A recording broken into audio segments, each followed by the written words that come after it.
have you got students involved? It always occurs to me that if you want change to happen, get the students involved, because they are really annoying to universities, you know, in courses.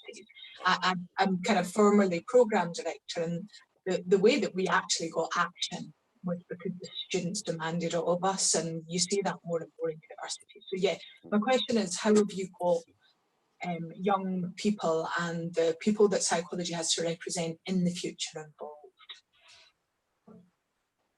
Do you want me to take that one, Nazreen? Yeah, you can do. We've got various students, haven't we, involved? But yeah, so it's a really important point, Alison. And actually, you know, we're aware at BPS that a huge proportion of our new members are students. And, you know, and they're not necessarily involved in all of the upper structures and higher structures that exist within BPS. So the new Equality, Diversity and Inclusion Board will have an undergraduate student place allocated to it and a postgraduate student place allocated to it. We're moving towards a similar structure with all of our other boards as well. And one of the things that we're trying to kind of really encourage at the moment is the student voice, because we're aware that anybody kind of looking in at BPS, what they tend to see is our older members.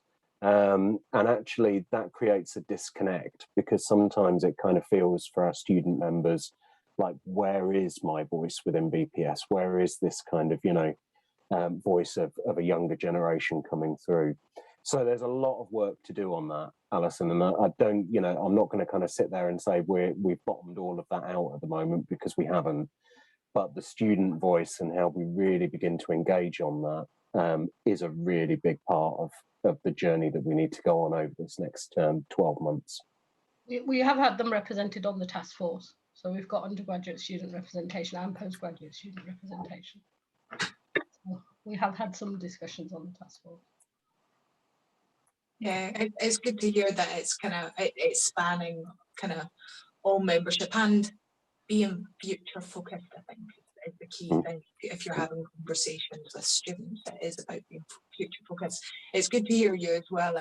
Kind of mentioning about that your scope is broader than just psychology, and you're maybe kind of feeling kind of psychology has a part to play in the bigger conversation. So one thing that always occurs to me is we talk about the lack of representation in our staff, and then you look at the practices of recruiting PhD students and you see inherent bias all the way through that process, you know, and it would be lovely if the BPS could, with its understanding of bias, for example, could be the people holding universities to account to say, you know, what are doctoral academies and colleges doing to improve their practices and tackle it. So it's really exciting to hear what you're prepared to take on. I know that it's all very ambitious in you, but it's exciting. I think it is exciting, but I suppose what we'd say, or what I'd say then, I'll own it for myself, is that even if people, you know, at the BPS are doing work, it doesn't stop universities carrying on doing work, and individuals as well. You know, going back to Sue's quote at the beginning from Mahatma Gandhi, you know, be the change you want to see. So I suppose I worry sometimes that, you know, people feel like they haven't been empowered unless the BPS has put their little sort of seal on it. And, you know, you can start, you know, there's plenty of things that people, you know, like this group or the groups in the university could kind of come together and start moving along, you know, in terms of some of this work, rather than waiting for the BPS, I guess, because the BPS might be a little while, because they've got plenty to do. The other thing I'd say about it is that, you know, as chair in the past, I didn't think the BPS was in a position to dictate to others, because our own internal house was not in order.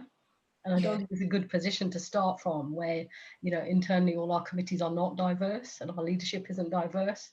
And we barely touched the surface of some of these issues for 100 odd years, to then start saying, you know, you people aren't doing it very well. And I think the reason it's like that is what Neil touched on and Sue's touched on as well, and other people here, that, you know, society hasn't sorted it. So it's not surprising that inside the BPS it's reflected there in these kind of complicated ways. But the BPS has some responsibility to talk to that, I think. You know, if it can get the move in the right direction and encourage the people who talk about that outside to come to the BPS, then I think it'll be a good place for psychology to have a good influence. That's what I'd like to see. I'd like to see psychology have a better influence on society and on policy. Yeah, absolutely.